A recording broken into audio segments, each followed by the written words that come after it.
All right, all right, all right. And we are live. We are back. We are back. We are back. Hello, everybody. Thank y'all so much for joining me. Thank you so much. Let me pull up my run the show because she went through and made the process of doing a good job with it. So no, I just had it pulled up. Where you go? Oh, there it is.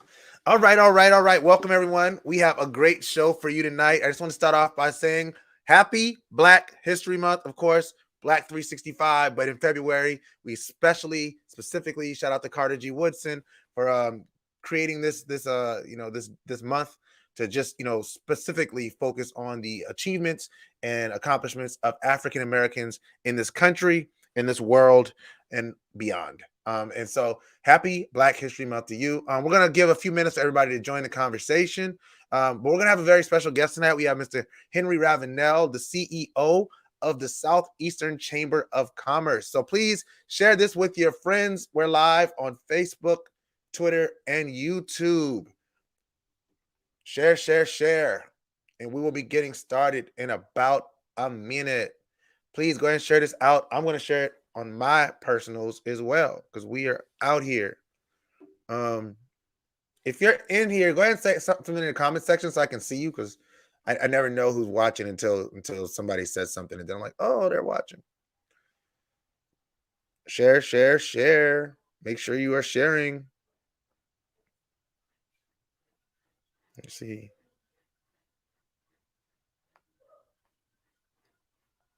Hello, hello, hello. Thank you so much as you're joining, and I appreciate you. We'll have great discussions tonight.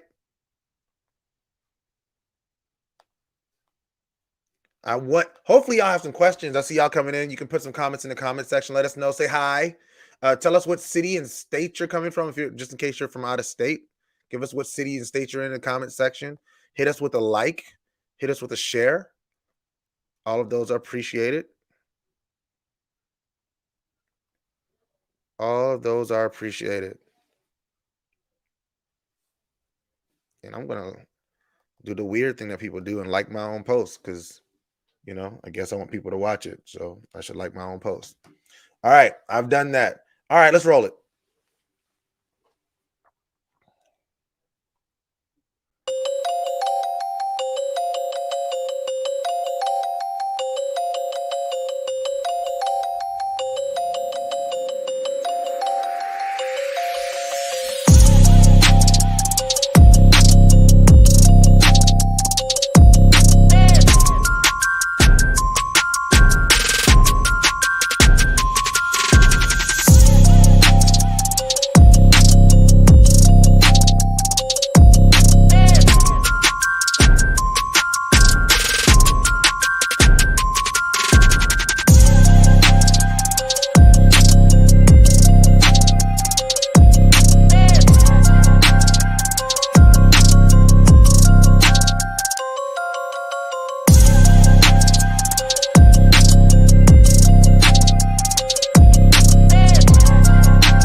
Hey, hey, hey, how's it going? How's it going? How's it going?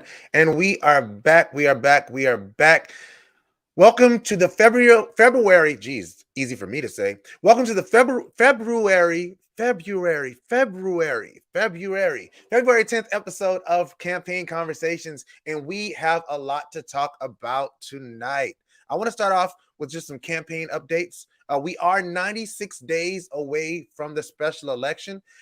I can't believe it. Only 96 days before we take back SC State House District 97. For those who don't know, before it was a Republican district, it was a Democratic district for many terms. So it's definitely a winnable race. And we're off to a great start, but we still need your help. I need you to sign up. I need you to volunteer. I need your contributions. Please donate. And we need you to share our social media pages.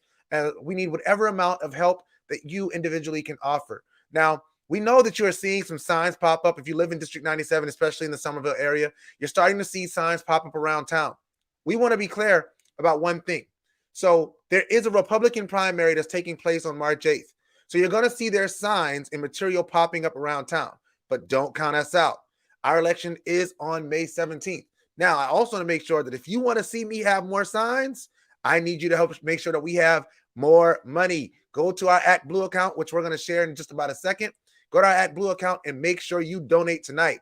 Don't watch tonight without donating. Donate. Now, we might not have signs around town, but we are definitely putting in work. We have groups that are starting to canvass neighborhoods, knocking on doors, and we have started phone banking shifts, and we're dropping the links to everything in the chat. For our Twitter live stream, we will post the links in a comment. We will need to reach 5,500 voters in the month of February through phone banking. So you can sign up for a shift. There are 2-hour shifts, and we are holding phone banking training to make sure that you feel comfortable with doing it. We also have some training videos that we are putting together. Now, some people have told me, hey, ReZsaun, I really want to, support your campaign, but I don't live in the district. You don't have to live in the district to support. You can actually don't actually even have to live in the state to support. You can come on and you can still do it by going to our website, www.ReZsaun4SC, that's FORSC.com, and you can help with phone banking and supporting in that regard as well. So sign up with the link dropped in the chat and sign up on our website under events. We do have some events that we're planning for the month of February. We wanted to make sure that we waited until the weather picked up so that we can do some things outdoors due to COVID.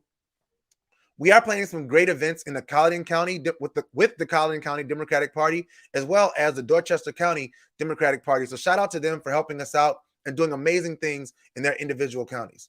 Now, tonight's topics, we have several things that we want to talk about. Yesterday was SC for Ed Lobby Day. Now, I sort of want to, before I even talk about this year's SC for Ed Lobby Day, I sort of want to talk about, my final year in teaching. For those who don't know, before I was a candidate for South Carolina House District 97, I was an educator. I taught in Dorchester County District 2 schools as well as Berkeley County School District. And in 2019, we had SC Red for Ed Day. And that was the day that South Carolina teachers took a stand for themselves. We flooded the streets of Columbia and we bombarded the State House, not in an insurrectionist kind of way, but in a very healthy, in a very actual political discourse kind of way, where we stood on the grounds of the Capitol and we made our voices heard. And we said, we need more support. We need more resources. And that was an amazing day because we put over 10,000 teachers on the State House lawn. And it was a safe and effective campaign and protest. So very good job on that day. Here we are 3 years later, 2022. It was SC for Ed Lobby Day. And my understanding is that much less teachers showed up, but that support is still equally necessary and equally needed. So I want to make sure I made a video yesterday just applauding the efforts of SC Red for Ed, who is fighting for the needs of teachers. I wanted to share just from their site because I always want to make sure I give attribution to where it's deserved. To SC Red for Ed and their advocacy for education and benefiting teachers. And so give me 1 second. I'm pulling. Let me share my screen. I want to share with you all their legislative agenda because, in standing in solidarity with them, we can't stand in solidarity with them if we're not actually putting a light on their actual agenda. So here is their legislative agenda, and it is on www.scfored.org. And this is their 2022 legislative agenda, which I agree with completely. 1, increase teacher salary schedule by 10%. 2, improve teacher contracts. 3, reduce testing. 4, fully fund base student costs. And 5, limit class size. And if you look at the agenda that I've laid out in my platform, they align directly with many of the things that are already on here. All right. We talked about the fact that classrooms are massively under-resourced. We've talked about the fact that classrooms are overrun with students. There's way too many students in a classroom to be able to effectively administer teach education the way that we need to. But I think improving those teacher contracts, it says prevents districts from imposing restraints on teachers who terminate their contracts at any time. Like improving those teacher contracts, improving teacher benefits, making sure we're not teaching to the test. So reducing that testing. So many people love these charter schools and they love these private schools, but many of these charter schools and these private schools don't have the same testing requirements as public school teachers have.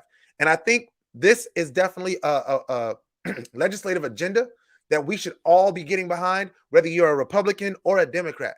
So if you want to find out more information, please go to their website, www.scfored.org, and you can /2022 that legislative agenda. All right. I also want to make sure that I gave a great shout out to them for that and for continuing to push for quality education and quality rights for our teachers, because the issue in education is not teachers. The issue in education is a lack of resources that are happening and that are being provided. That is something that we can change at the legislative level, at the state level. So let's talk about some of those issues that we're talking about. So they're talking about, of course, teacher pay, right? Teacher pay is really low in South Carolina compared to what it is when you're looking at the top states in the country. Now, mind you, South Carolina ranks, I believe, 45th in the nation in education. That's not high, y'all. All right, 45th is fifth from the bottom. There's 50 states in America. Go 5 up. There we sit in education. Like I said in previous videos, we've sat at the top in the areas that we want to be at the bottom, and at the bottom of the areas that we want to be at the top for far too long. And that definitely is derivative and a great example of what the leadership in the state of South Carolina has gotten us so far. And there's got to be a change. There's got to be a change. And we believe that by sending us to the State House in Columbia, we can make some of that change. So again, let's talk about this teacher salary.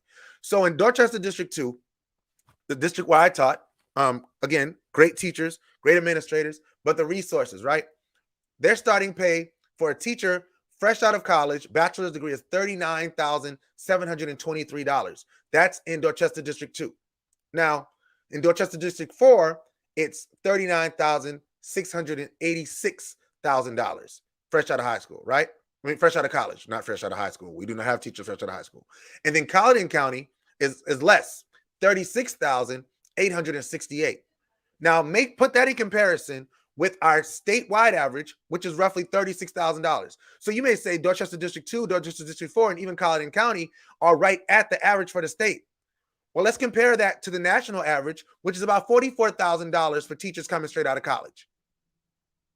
That means even our highest, quote unquote, best districts are still sitting $5,000 below the national average when you're talking about teacher pay coming straight out of college, right? The second thing that we want to look at is the doctoral level, right? So let's say a teacher with a grad degree, not right out of with their bachelor's degree. Let's talk about a grad degree, right? Engineer, I'll need the national averages on this one as well. The grad degree, so a doctorate. Let's say they come out, they've gone through all the school before entering the classroom, right? A teacher fresh out with a doctorate degree is looking at $49,377 in the state of South Carolina. That's DD2. DD4, $49,896, and in Colleton, $48,249. Now, remember I told you that the national average is $44,000 fresh out of college with a bachelor's degree. What does that tell you? That tells you that in most states, you're going to make more money as a teacher fresh out of college with no experience than a teacher with a doctoral degree fresh out of college. Now, so that number for a teacher with a doctoral degree nationally, average is starts at $58,376. That's nearly $10,000 more.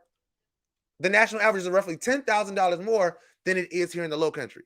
I mean, in the state of South Carolina. That's a problem. That's a problem.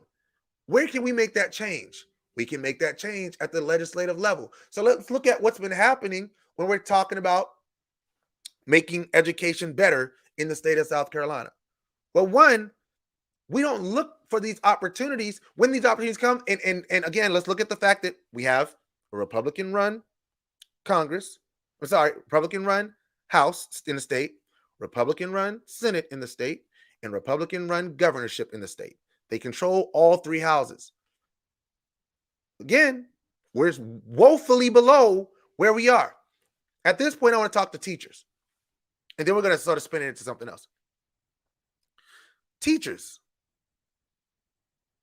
why are we voting the way we vote? If we're going to be singular issue voters, let's say we want to be singular issue voters, right? If we want to be singular issue voters, why don't we make that singular issue the issue that affects our pockets and our livelihood every day? Why don't we make it the issue that's driving teachers from education every day? Why don't we make it the issue that's making it harder and harder and harder to bring quality education to the state of South Carolina every day? Why don't we make that singular issue, making our schools the best schools in the nation? If we're going to be singular issue voters, I don't think you should be a singular issue voter. I think you should look at all the cumulative effect of all the issues, and we should vote on that. But if we're going to be a singular issue voters, teachers, I'm speaking directly to my fellow educators. I'm talking specifically to my fellow educators who get up every morning and give it all they've got and get very little back from our legislators' body. Why don't you make that issue making sure that you have what you need to do your job and to do it to the best of your ability? So just thinking about it, a few things. Vacancies in the state of in the 3 counties in District 97. We have 36 county teacher vacancies currently in Paulding County. In Dorchester District 4, we have 20 vacancies in Dorchester District 4. In Dorchester District 2, we have 61 vacancies. 61 vacancies in Dorchester District 2. What does that mean? That means that classroom sizes are not decreased, but increased because they have a limited amount of staff. That means that teachers are having to teach extra classes. That means in an era that we're already seeing increased classroom sizes due to COVID, that's even more increased. And this number is not going to get smaller, y'all. Not as long as we have what we have. If this is what we're getting, don't we deserve better in the state of South Carolina? I would say we do. I would definitely say we do. So there's a TV show called Abbott Elementary. I don't know if y'all have seen it, but I've watched quite a few episodes, and I have to say that I find that show to be extremely accurate in terms of their depiction of what's happening in the classroom. And I want to see if I can find an Abbott Elementary clip. Share with y'all. I would have had this live. But, all right. All right. There's this clip called Underfunded. Now, because we're not monetizing this, we can share the video. Let me share my screen.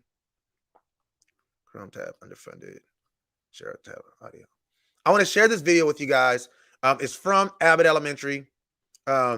It's a TV show that makes really satire of public education and what's going on. And I want to share this with you because I'll just share it with you.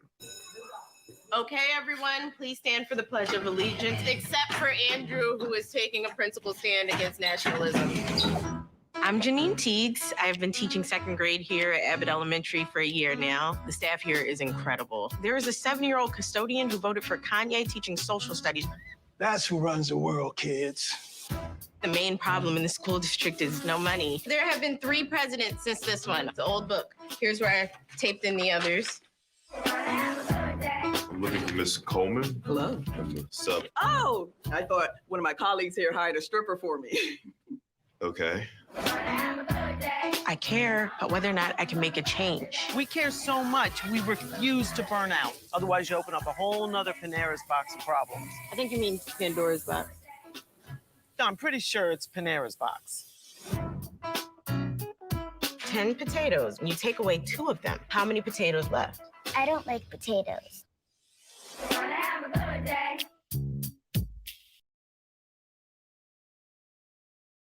And that's Abbott Elementary. So Abbott Elementary, if you haven't watched it, it's a TV show about public education and what's happening in public education. And since that show has come out, there's really been an outcry of support from teachers who have watched this show and have really internalized this show in a way that sort of speaks to what's wrong in education. In that TV show, those teachers are giving it all they've got with what they have. Is that the best our teachers in the state of South Carolina deserve? That they would watch a show that talks about things in a satirical nature and it brings them to tears, not happy tears because they just love it so much, which they do love education, but tears that make them like, why am I still here? And then they remember, oh yeah, the students. I think this is an issue that we can solve and an issue that we really can fix. We can fix it, but we've got to vote in our best interests. I know some of you may be saying, hey, he's not with my party, so I don't vote for that party. Okay. But let me ask you this. You seem like your party about to fix it? Does it seem like your party is focused on fixing the problem that exists with your job? If you're a teacher that's considered walking away from the classroom, ask yourself, has the way I voted spoke to what I need? Just something to ask yourself. All right. And I'm going to get off my soapbox on education because I could talk about education all day. But today, I wanted to go ahead and just prepare my guest. So we're gonna pivot to our other topic of the night. I want to talk about education because standing with SC for Ed. If you have not gone to their website, please go to their website, check them out, find out what their legislative agenda is, and find out how we can support it by reaching out to your local Congress people. State House people, State House and State Senate, as well as the governor, and let them know that we need to fully fund education. And by fully funding education, I don't mean giving people vouchers to use public money to go to private schools. In case you're wondering, no, I am not for using public money to go to private schools. I am completely against school vouchers. I am completely against school vouchers. Say it again. I'm completely against school vouchers. All right. Now that we've said that, let's pivot to business. Now, today, I have a very special guest, which, every week we have very special guests, but this guest is going to speak to something that's really important, which is the business owner, right? The business owners of the state of South Carolina and beyond. And this gentleman is actually, not only is he the CEO of the Southeastern Chamber of Commerce, he's also a friend of mine and a member of my church. So I'm really excited with the opportunity to speak to him and have the opportunity to share this spotlight with him. And as he gets ready, I just want to share just a little bit more information about business development in District 97 as he prepares to come on. So the median household income in District 97 is currently $63,000. But when you look at Colleton County, which is also in district, the median income is $36,000. And the median income in the District of 97 is $50,000. 13.8% of the people in District 97 are in the state of South Carolina are living below the poverty line, and in America we're above the national average, which is 11.4%. These numbers do not speak to some of that greatness that they're telling us that's going on in the state of South Carolina, thanks to the leadership that's been in place, here for quite some time. So with that being said,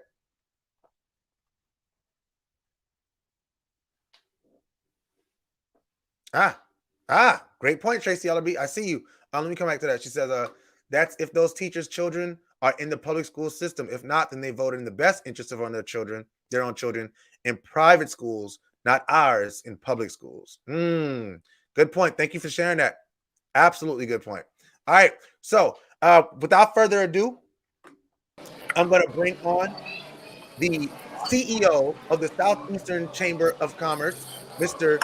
Henry Ravenel. Thank you so much for joining me. Good evening. Good evening. Thank you for having me, ReZsaun, and congrats again on your forward conquer to District 97. And again, thank you for sharing with us that great information about where we are with teachers' pay and education overall. I think that's a very important topic because it speaks to the future of South Carolina. Yeah. It speaks to our next generation of trailblazers. And most of all, as it relates to this topic, it speaks to our future workforce for small businesses, mid-size and large alike. So thank you for making that one of your platform issues. And if there's anything certainly that our chamber can do to assist to help to get that message to the lawmakers and decision makers that are able to help with increasing teachers' pay, we're certainly here to do that. Thank you so much. Thank you so much for that. Henry, please introduce yourself to the audience. My name, again, is Henry Ravenel. I am the Chief Executive Officer of the Southeastern Chamber of Commerce and a rural Charleston County native. That's what I do. Awesome. And for those who don't know about the Southeastern Chamber, please explain to them how the chamber affects how the chamber operates and what the Certainly. So the Southeastern Chamber of Commerce was founded in 2005 as a business networking association. In 2005, we had about 14 members. Today, we have 733.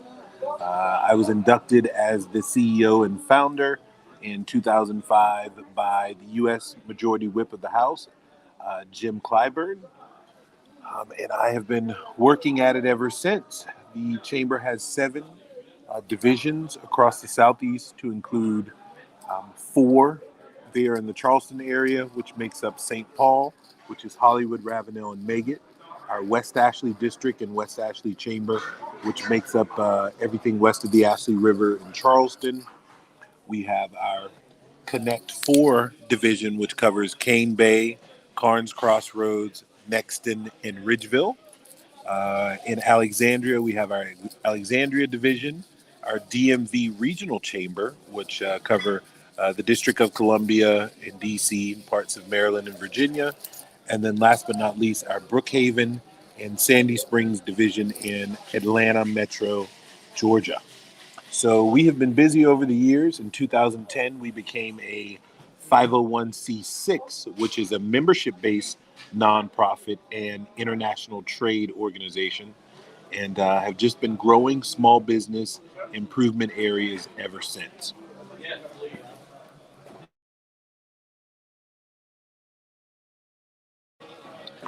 And that's pretty much what we do. I was on mute. Thank you so much for that, Henry. I appreciate it. Thank you so much. I'd imagine, for some people, they probably heard of the chamber, but they never actually knew what the chamber does. So thank you so much for sharing that. I really appreciate it. Henry, can you talk to the role of legislation as how legislation impacts the business sector? Impacts it a lot. The number one thing is funding assistance, community assistance through funding. Our small businesses needs community development loans, and it's lawmakers, subcommittees, and on the local, state, and national level that can help approve those fundings for businesses and grants as well. Mm-hmm. Also, basic laws that affects business owners, such as when the state was shut down. The world was shut down for the pandemic. A lot of those reopening laws and things of that nature come from our State House legislation and the national level as well. I would also say when you look at tax incentives or tax credits that affects businesses, your economic development laws, such as things that are in our current infrastructure bill that speaks to broadband, highways, the widening of highways, roadways, the IT sector, all of that affects small businesses, mom and pops alike, which are the eco boosters of our economy. So those are just a few things that affect us on the national level, federal level, and local level overall. Awesome. Thank you so much for that. I know you mentioned, that you were installed by Whip Clyburn. to your position as CEO. Can you speak to how the chamber is able to sort of work with legislators to help to sort of massage some of these things that we want to see in place in terms of providing those opportunities for business owners?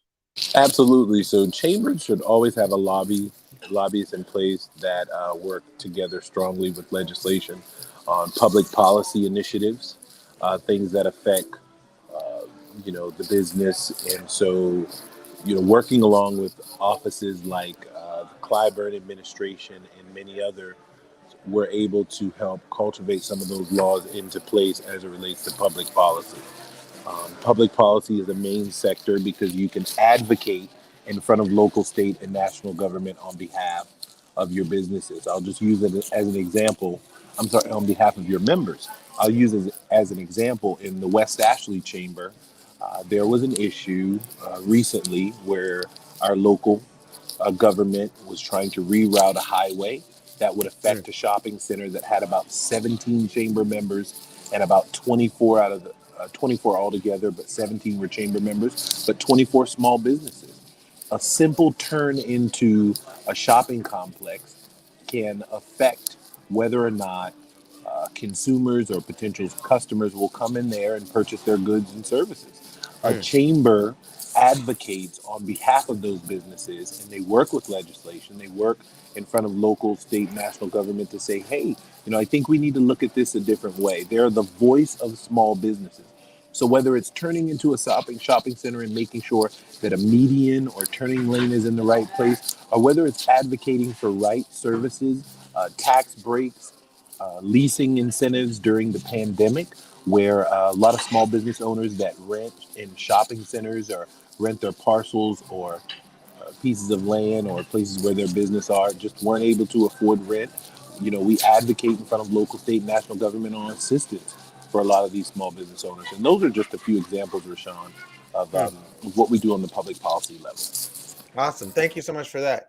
I know in the last, few months or so, there's been, outstanding reports from what's been happening with the economy. Some people are calling it, the Biden boom or whatever you want to call it, whatever. But can you speak to the differences you've seen in terms of the economic growth and its impact on the business sector, especially in the Southeast, and for chamber members, pretty much since the COVID period started to now? It's twofold. So we have lots of our small business members that have done extremely well during the pandemic.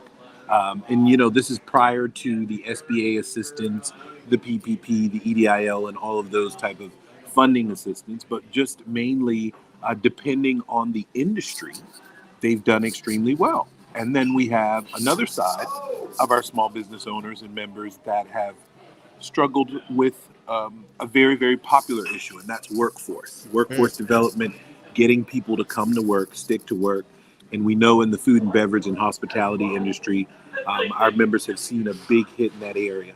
But we're also seeing, and we expected this, that when things did pick back up and the economy got back moving, that our hotels are now the most busiest. Our food and beverage chains have more customers coming in than they can handle, which means that the profit margins are rising for them. So the question that has really been twofold for us is, we ran into some issues speaking with those particular industries I mentioned earlier, but also we've seen an upgain that is actually replacing the lost income because lots of our small businesses are doubling and sometimes tripling what they were making before the pandemic.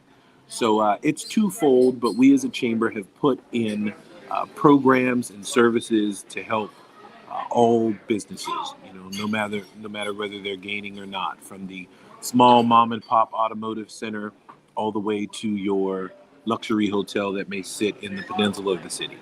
Yeah. Thank you for that. Now, so in terms of thinking about, the District 97 is a largely rural district with a few, towns in it. It has Somerville, which is a small part of Somerville is in District 97, though it's the most populated in the district. We have St. George, which is a small town, and we have Ridgeville, another small town, and Cottageville, another small town, and goes out towards Walterboro, but not exactly Walterboro. What in your opinion, what can we do? I guess I would say with the chamber, or through efforts like the chamber or at the legislative level, that will allow us to sort of spark a growth in businesses in these areas and drive some more support to these communities. Well, when working with communities, it's always a slippery slope because you have your Gen Zs, your millennials, your forward-thinking Gen Ys that want economic development and proper growth, but want it managed. And then you have your baby boomers and some of our older generations that are saying, no, we kind of like it the way we are, the way it is, and we rather drive a little further when we want to deal with the hustle and bustle. And they immediately think, if you take a few buildings and you put it up in the middle of the town, that it's going to create, horrible traffic and all these types of things that typically scare the older generation. So I think, as I said earlier, there needs to be a median where there's managed growth, but also it needs to be forward economic development departments that have forward in modern day thinking of how do we accommodate all of our ages and still make it a great place to live, learn, and earn within a certain mile radius. And so a lot of problems that we're having in our rural municipalities like St. George, Ridgeville, and traditional areas like Somerville is that, it's just trying to find that happy median between all age groups. So again, my suggestion is, to answer your question, that our economic development directors of each of those counties and of those towns and cities work together to really put out proper census within the community. And because our millennials and our Gen Zs are the next generation of trailblazers, that a larger percentage should come from what they think the town, city, or municipality needs. I think that there still needs to be a preserved section for traditionals and those that like a calmer lifestyle. And even me, me and you, ReZsaun, we're millennials. We don't like hustles and bustles, right around the corner from our house. But at the same time, we don't want to have to drive all the way downtown to enjoy some sort of entertainment or family fun. So it's going to take those EDs working together and hearing more from millennials and Gen Zs, in my personal opinion. Wow, thank you so much for that. Just speaking to just business growth, for just some numbers. In Dorchester County, right? Think we're talking about District 97. 2019, 2018, there were 95 new firms that were created. In 2018 was 95 new firms. 2019 was 125 new firms, and then in 2020, in quarter one, there was 38 new firms. We have the eighth fastest growing county in South Carolina, with a retail market of over 136,000 people. Dorchester County offers a low cost of living, as well with low operating costs and a well-developed transportation network, including air, rail, interstates in the Port of Charleston. So as you can see, there's definitely been growth in Dorchester County. Comparison to Colleton County is definitely much less. So in 2018, there was 28 new firms. 2019, there were 18 new firms. In 2020, quarter one, there were only 4 new firms in Colleton County. I would be looking at what's going on around Colleton County and ask myself, what is happening there? What kind of resources are we putting there? And to Henry's point, back to Dorchester County, as we're looking at this growth being, the 8th fastest growing county in the state. Was it in the state? Let me go back to that. In South Carolina, I think that we have to ask ourselves to that point: are we reaching that happy medium? When you're talking about that growth of infrastructure, to go with the growth of business, Henry, can you speak to what kind of things can be done? Because I know you mentioned like the widening of roads and things of that. We've seen what's happened in the city of Somerville, right? On Main Street, when you're driving between 3 and 6 p.m., it's nuts out there trying to get just down Main Street. What kind of considerations should local areas that are experiencing that type of growth be considering outside of just what businesses to bring? Well, I think, it goes right back to what we talked about earlier. I think they're going to have to widen their horizons and way of thinking as relates to who to get proper input from. A lot of times it really hasn't been a diverse roundtable of planners for a lot of towns. And we can see, just with Nexton coming in, the first phase was over 5,800 acres. And Nexton, I think, is in phase 2 or 3 now, and it has about 5 or 6 more phases to it. And so, we just weren't ready for that, 5 gigafied community. We were talking about living, learning, and earning and making it a walkable, livable community.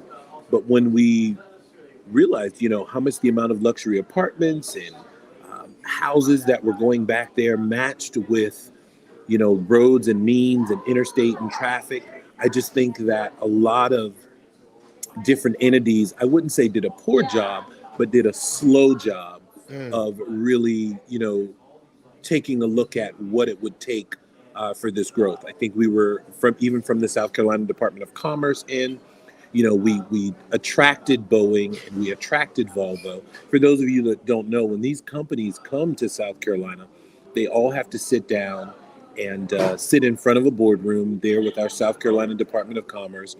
And our Commerce and the Secretary of Commerce's job is to pitch to this particular company, why is it so important that you come to South Carolina?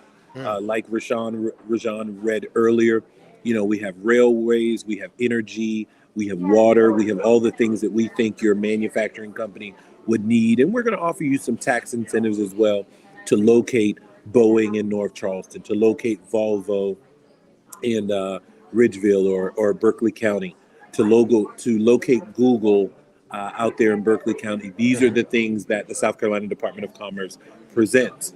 Well, a lot of times we're presenting and we're happy that we're getting these major companies, but when we're thinking about 58 or 55 or 4,000 employees, we're not thinking about the spouse that now doubles the number, the children that now triples and quadruples the number, or the parents that decide, oh, that's a wonderful place, let's retire there.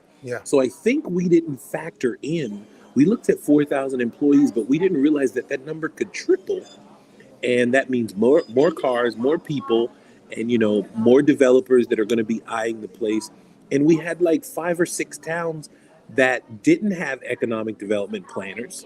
And we have a lot of municipalities and areas that still don't have economic development planners. And then when they get economic development planners, Lewis, they typically don't sit down in front of the right type of people and get collective and diverse input on what it's going to take to make our areas better. So, it just goes back. We're just going to have to do better at really broadening our horizons. And I'm not just talking consultants, because a lot of times the municipalities spend thousands of dollars in bringing in consultants and experts to tell us a bunch of stuff that we already have 10 people on staff that they know about. I think we just need to come up with creative plans. We need to do more inner city visits to places like Charlotte, Atlanta, Raleigh, that started off where Charleston is now and is going in the right direction. And we need to sit down and get more feedback and build a stronger planning system. Yes, agreed totally. Thank you for that, man. You just dropped a whole lot of knowledge on some people that probably had no idea what was happening. But I definitely wanted to just bring up, the kind of considerations that have to be happening across the board when you're talking about bringing in such businesses. So thank you. That was phenomenal. Let me ask you a couple more questions. I'm gonna let you go back to your dinner, because I know you're taking your dinner time with us, and I appreciate that greatly. One, what does the state of South Carolina look like in 5 to 10 years? If the chamber has its say in what's happening. Well, I think one of the main things that we're looking at, as you know, we're is speaking the Low Country as a whole. We're looking a lot in bus rapid transit. That's something that our COG, which is our Council of Governments between Berkeley, Dorchester, and Charleston County, has been working on for quite some time. My thing is, by the time we get bus rapid transit, and I've said this in a meeting the other day, I think we're going to already have grown, to maybe another level to get ready for some subways or some MARTA to come this way. And I just don't know that bus rapid transit is going to do it. Region 1 Roadmap, which is a program that I think the COG is rolling out as well. That is a very good program. And, so getting at what South Carolina will look like in 5 years, I think, those are good examples that I mentioned. We're looking at bus rapid transit. We're looking at a huge tech community. South Carolina is going large in the tech sector field. We're slated, Charleston alone, to look like the next Silicon Valley. And I think Nexton, again, has pivoted that off with the 5 gig community and so many other areas. But South Carolina is definitely going to have more tech. It's going to have more of a transportation industry. And one of the things I think we need to focus on in the next 5 years is becoming more financially sound for headquarter businesses. Yes. We need to be able to attract a Wells Fargo headquarters or a Bank of America headquarters or some sort of strong Merrill Lynch headquarters that's going to bring us more financial concrete stability to our state. Manufacturing is good, but it kind of reminds us of how Charleston was when we depended on the shipyard back in 1995. And when we lost it, we had thousands of people that were out of jobs. So I want to say on a statewide level, if all we depend on is manufacturing and we're not looking at other industries and we're just looking at manufacturing and maybe healthcare, because we have, the largest healthcare employer in South Carolina, MUSC, we need to have more targets, more core cluster targets for industries that we focus. And I think in the next 5 years, the financial industry needs to be a big focus for South Carolina. Absolutely, man. Listen, I guess the last thing I ask is if someone has a business owner, they're a business owner, they have a small business or a larger business, and they were interested in joining the chamber. What do they do to get involved? Certainly, our web address is southeasternchamber.org. We are the only chamber we were founded 16 years ago. We kind of fly under the radar. We're the only chamber that you can come in and actually tell us about your goals, dreams, and aspirations, what you're looking to do to grow your small business or to start your business. And we actually customize a membership packet that fits you. Again, millennial led, millennial ran, and I think a lot of times traditional chamber of commerces that have been around forever, slide you over a benefit sheet and they said, here, this is what we offer, take it or leave it. We've got some after hours where you can come out and drink and network. We've got some programs. We've got some expensive banquets and, take it or leave it. Well, that's not what we do at the Southeastern Chamber. We find out what your niche is. What are you looking to accomplish? What are the goals for the next three years that you have for your business? We give you a return on investment strategy sheet. So for the first 6 months that you're a member of the chamber, we give you a step-by-step process of things that you need to attend, what you need to do to get the best return on your investment. Yeah. And like I said, we're the only organization that does that. So through our website, you can access those benefits. You can contact us at 843-556-2863. Our local headquarters office is now in West Ashley at the Harbor Entrepreneur Center in Citadel Mall. You can come there 9 to 5 any day and talk with us. We'll hook you up with lenders, but most of all, we'll hand you that membership application first, which is always a good investment for you and your business. Absolutely, man. Thank you so much. We've got the link right there in the comment section, southeasternchamber.org. Make sure you are checking them out. If you are a business owner and you're not a part of the Southeastern Chamber yet, catch up, because as you can tell, they definitely have leadership that is focused on the right things.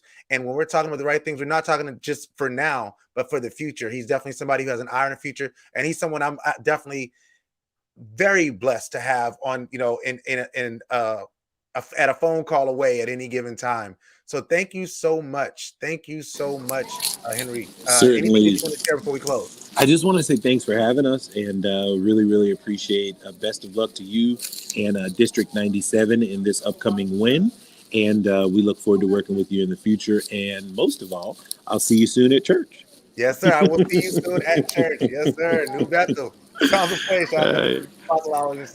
Thank you so much, Henry. I appreciate you, man. Absolutely, Lewis. Have a good night. You too.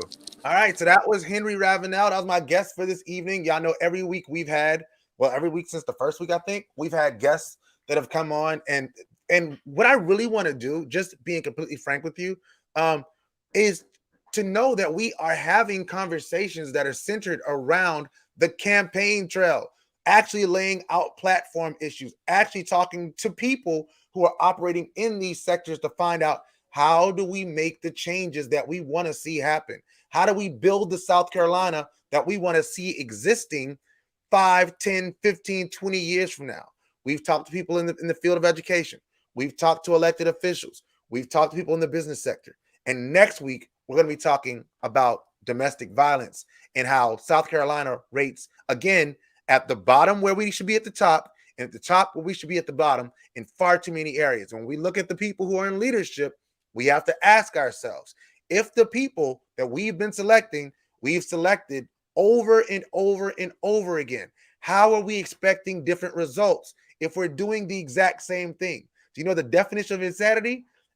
Trying the same thing over and over and over again and expecting a different result. And we believe that on May 17th, if you come out and you vote for us, we can make that change. We can be the spark that ignites the fire that changes things in South Carolina, starting in South Carolina District 97.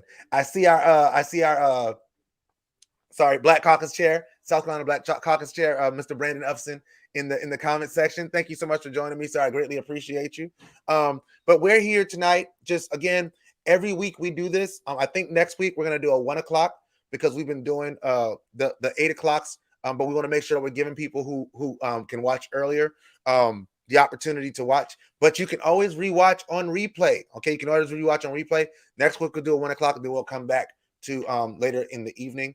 But our next week we're gonna be talking about probably something else is going to come up in the State House. We definitely are talking about what's going on in the State House. We haven't talked about the approval on the Senate side of medical marijuana and the flaws in the plan for that.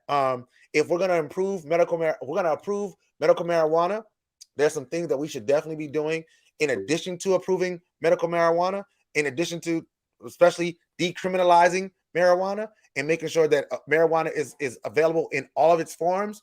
Not as somebody who smokes, because I've never smoked in my life, but as somebody who understands the impact of criminalized marijuana in the state of South Carolina and beyond. So we'll talk a little about that. Hopefully, we'll see some debate on the House side. We're going to talk about the Clemente Pinckney crime bill, anti-hate crime bill, which has still not been approved on the Senate side. Why not? I have no idea, but I'm glad to see Senator Marlon Kimpson leading the charge to make sure that's passed on the Senate side, the SC Senate side. We're also going to talk about other bills that are currently, in the works in the SC State House and beyond. But the last thing I just want to do before we get out of here is, again, just ask that if you have not already, please go to my website. Even if you have, go to my website. ReZsaun, people to elect ReZsaunLewis.com. And I need you to go, if you haven't already, go check it out. Again, lots of great information. My campaign team, JGS Strategies, led by Ms. Jenny Atchley, has done a phenomenal job of making sure that our website, reflects the concerns and really is something that is a living, breathing, growing entity as this campaign grows and develops. So if you look in here, you now can find out more about me, why I'm running. My political issues, my platform is up there now. So that's something we've added since last time. So you'll see our political issues and concerns. If you go here, let me scroll over some because I can't even see my whole screen. Sorry. Let me max it out. So you can see my platform issues, where I stand on things. If you're asking yourself, all right, I get it. I like him. He's a cool guy or whatever, but I need to know what he stands for. You can go right in here and find out what I believe. So if you don't have time to watch a whole series of episodes, then you can go there and check that out. You can also find how to join. You can go here and join Team ReZsaun. It allows you to join the campaign. You can sign up for those phone banking opportunities, knocking on doors, donating to the campaign, hosting a fundraiser. If you're somebody who says, I like what this guy stands for, I like what he represents, and I want to help him raise some money, you can host an event and invite your friends and I'll show up. Or you can host an event and maybe if you don't want me to show up, I won't show up. But if you host an event for me, I'm definitely going to show up because I am greatly appreciative of your support. If you want to endorse me, if you are a business owner, we just had Mr. Henry Ravenel from the chamber. If if you're with the chamber and you want to endorse me, I'd love to have your endorsement. If you are an elected official, you're watching this and you say, I'm buying into what this guy is talking about, you want to endorse me, I want your endorsement. If you are somebody who serves in the community and you want to attach your name to our mission and say, hey, I support what this guy is doing, I want your endorsement. If you're having an event and you just want me to show up so I can meet the people, that's something I've been doing recently, going around speaking at events. Please have me come out. I don't need a microphone. Just let me come out and meet people at your event. Let me know what's going on, and I'd love to be there. Also, the campaign store is up. Oh, okay, so just share this tab instead. The campaign store is up, so if you like the merch that you see me wearing, please check it out. You can go here. We have things in different colors, different sizes, and it's pretty affordable. We got t-shirts and mugs and face masks. I need to buy some face masks. And hoodies, because y'all know I love hoodies. Where's my hoodies? There it is. And hoodies. All right. What is one of my favorites, actually. Shout out to Jenny who created the logo. She's a rock star. But yeah, back here. What else do we have in here? The podcast. If you want to catch us on the go, you can't, you don't have the time, you don't have the ability to listen, to watch on Facebook for whatever reason, and you want to listen. It does have listen on Spotify. I'm actually going to remove that.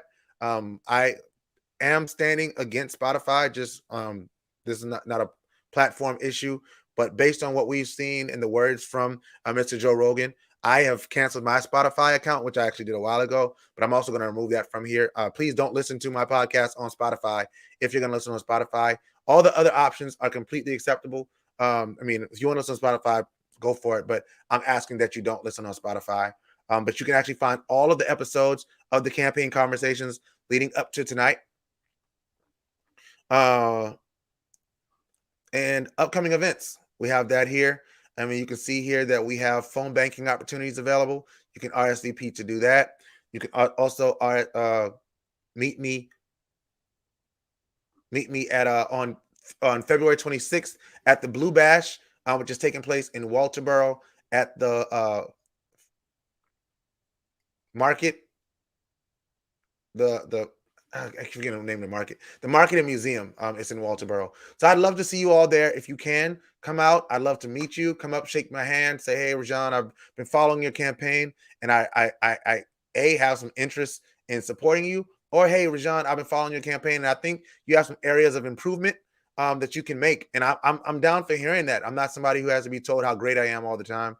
I definitely am open to critiques, criticisms, and information about how to become the best candidate and the best servant that I can possibly be for you, the citizens of the state of South Carolina. And with that being said, I guess lastly, I just ask if you haven't. Oh, let me make sure I didn't say the most important thing. When you're talking about things like this, let me go back to my tab.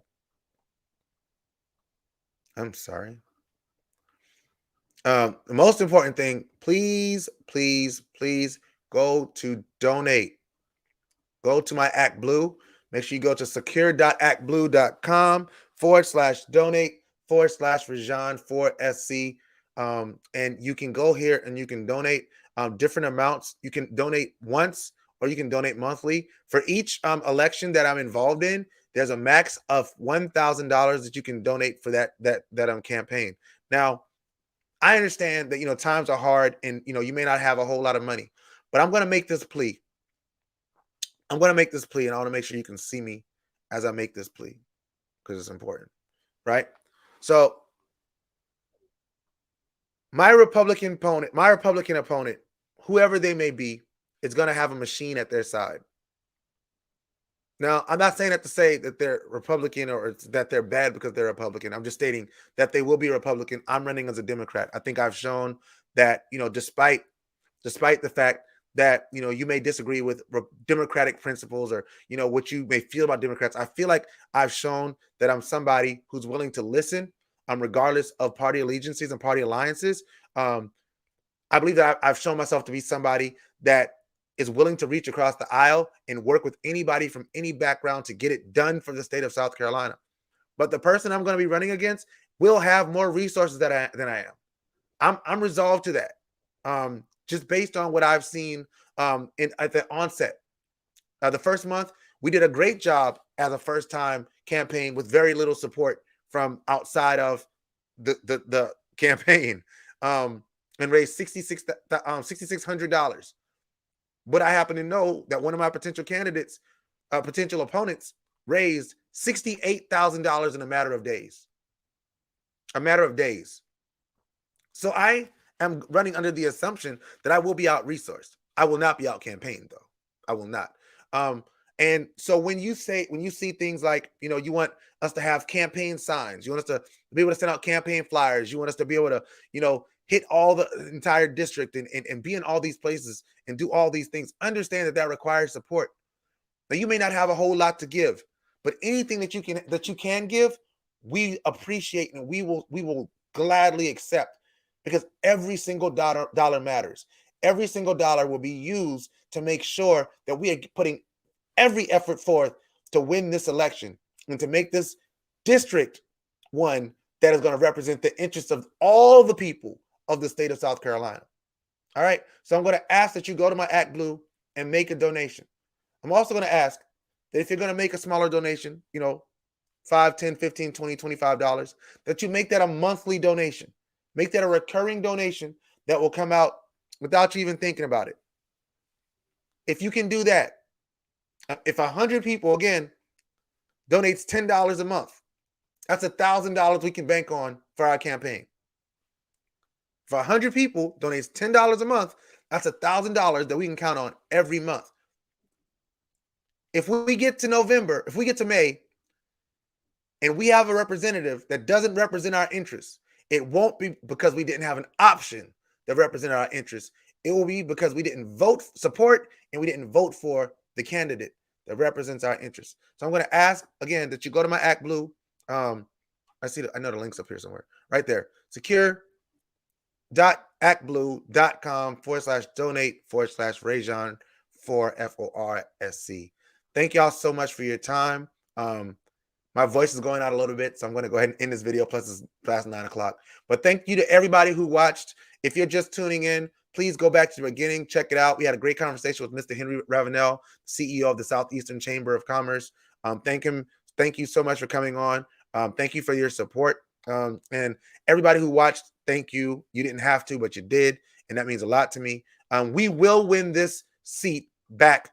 We will win this seat in May, on May 17th, which is in 96 days. 96 days until we take back State House District 97 for the people of South Carolina. Not for the Democrats, not for the Republicans, but for the people. And with that being said, I want to thank you. And remember that if a man isn't willing to stand for something, he'll fall for anything. We are here to make a difference. We're here to make a change. And we can only do that together. My name is on the marquee, but we are all up for election. And I want you to vote for me, because I'm going to stand for you. Because we can stand together and we can win. Thank you. God bless you, and y'all have a great night.